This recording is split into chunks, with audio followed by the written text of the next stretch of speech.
situationships. This is an important topic when it comes to dating and finding love. And if you're wanting a long-term relationship,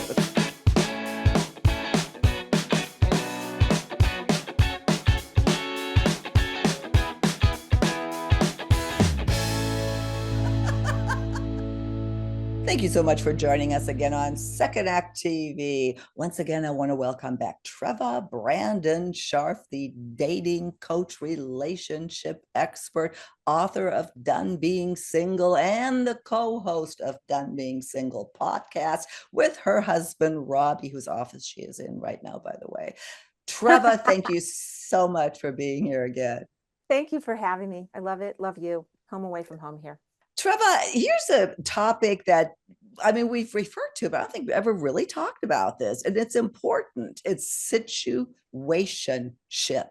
This is an important topic when it comes to dating and finding love. And if you're wanting a long-term relationship, apparently the situationship thing, especially with the younger folks, is almost like the go-to relationship before you get serious at something. I don't know. But for those of us who haven't heard, there's a term for everything now, but a situationship. Let's start with defining it. What exactly is a situationship? Well, I define it as, in its most positive way, a relationship waiting to happen. So it's not totally defined. It's not, you haven't maybe had the talk yet, the DTR, DTR, yeah. You haven't had the DTR, babe. Again, to me, because I've been in many where it is until it is, or it is until it's not, right? It's you're either headed in that way or you're not. So in that, until that time, you're in a situationship. Yeah, you're right. It doesn't have to be bad. What it depends on is what you want. Obviously, you have to be on the same page, which is the point. If both of you are on the same page, and that's okay. But if one of you is not, then what you refer to, the DTR, what is it? The define the relationship. Yeah, define. Yes, because everything has a word now. Everything I know, right? Because back then it was the talk. Okay. Yeah. Now it's define the relationship. It just kills me. Every day is like a new term. I know, so much to learn. But it's good these reminders are really super good because we don't think about it. And we do get excited maybe about having started a new relationship, but did we? So here's my ultimate definition of true compatibility. Okay. Real compatibility is having a shared vision of the future. And if you don't have that, you don't know where you're going. You don't know what this is. Right. So yeah, it is going to be a situationship. If there isn't some shared vision of how this is going to progress, where are we headed? Where are we going? Some people like open-ended and very sort of undefined, and right? Some people need to know, like me. I am one of those people. I don't really like, interestingly, I know we're getting a little tangent-y here, but when I met Robbie, I was so tired of having to know. I needed to know all the time, where are we going? What is this? How do you feel? Is this a relationship? And that stirred up so much anxiety that by the time I met Robbie, I threw all that out the window and didn't care. So I didn't care if it was a situationship. Let's just have fun. Let's just go with it. Let's just see where this takes us. Which is probably exactly the reason that you guys, that it flowed the way it did. Right. And then guess what? It ended up being a relationship, which turned into a marriage. So somewhere in between having a compulsive need to know and being like, whatever, I'll go with the flow. That's kind of the magic. That's where you want to be, not holding on so tight and not giving up your power, compromising yourself or abandoning your boundaries or your must-haves or your non-negotiables. A non-negotiable for me was I need to know we're going somewhere with this. It was, at the time, it was very important to me, and I understand that. I've been in so many situationships and they were all ultimately dead ends. Well, that's the point here too, that typically a situationship, if it is a dead end, it is a dead end for a real relationship. That's why it's important. That's what you want. Yeah.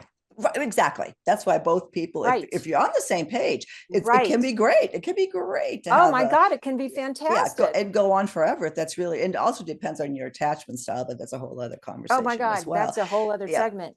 What I want to go to in this segment is that if this is not okay with you, that you recognize like the red flags to look out for, Yes, because yes, yes, now yes. you're starting this a toxic relationship. Here's a couple that I want to get your input in. Well, one-sidedness, that a situationship can become toxic if you have different, expectations. And they say here, it's a good question to ask yourself: if your situationship ended tomorrow, how would you feel? And do you think the other person feel the same way? Is it one-sided? Oh, well, this is where communication comes in. As difficult and painful as it Mm-hmm. might feel, just have the chat, talk about it. Again, it's so kind of relative to who you are and what your goals are. Again, in its most positive definition version of it, it could be just you are working toward it. This is a Mm-hmm. situationship until Mm-hmm. it becomes something a little bit more defined and Yeah. official. Yes, there are signs, and oh my gosh, not meeting the kids. You're making me think back on, oh That's one of the wow, points here. One of the red flags, the secrecy. yes. The secrecy. Oh, You're not yes, being yes, yes. included. You don't meet the Yes, friends. Absolutely don't meet the kids or family. Huge yes. red flag, right? Yeah. Bad, hurtful. But Yeah. that's a sign.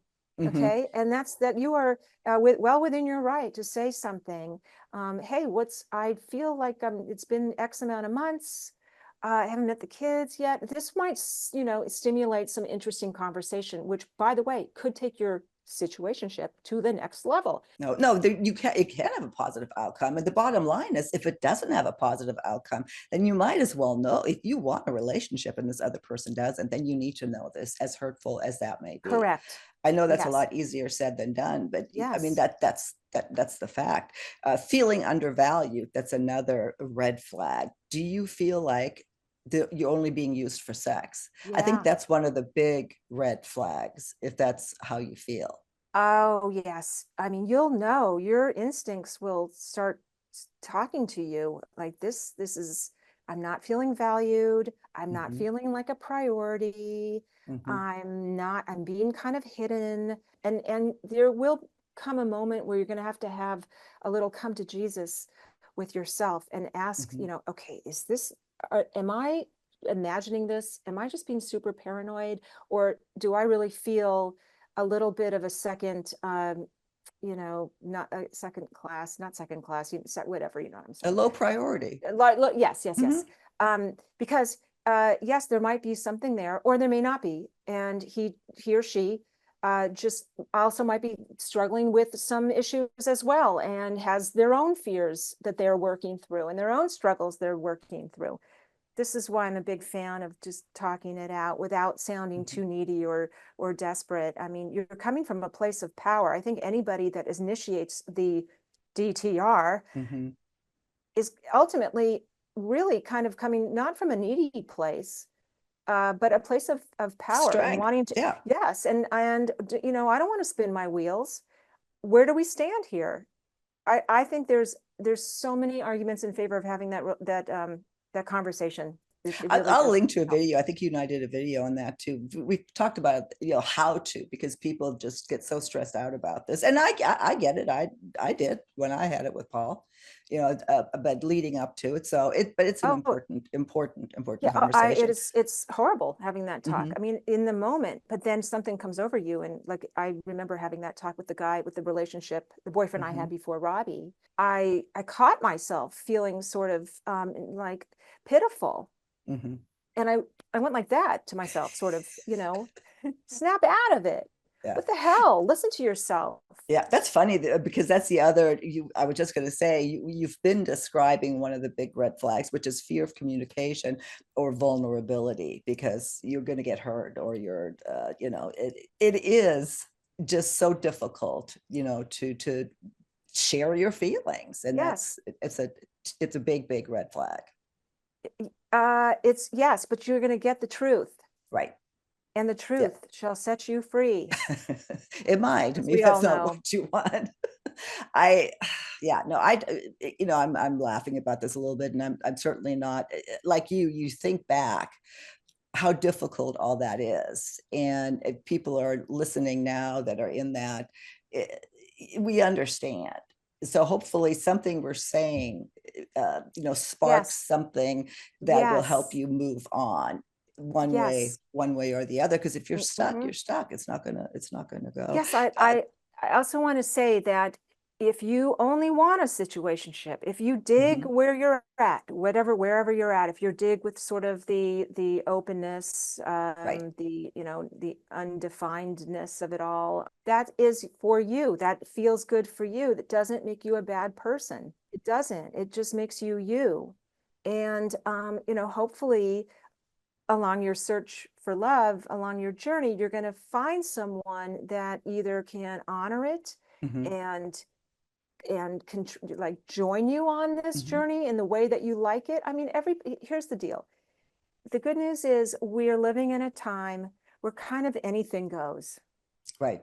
The only obligation you have is to be honest with the person you're with, and that's it. Exactly. That's the thing. You have to be on the same page. And of course, in my head, we're talking about wanting a relationship and red flags that show up that you're maybe not on that path. But like Trevor said, if it's okay not to be on that path, just make Yeah. that clear to the other Yes. person. And conversely, if it is a relationship you want, or marriage or whatever, you have every right to say it. That's Hmm. what you want. Those are Right. your must haves. Right. That is what makes you you. That's where I was. I Hmm. had my bottom line. I had my non-negotiable. I would Hmm. not move in with Robbie unless I had a firm commitment. And he stepped up.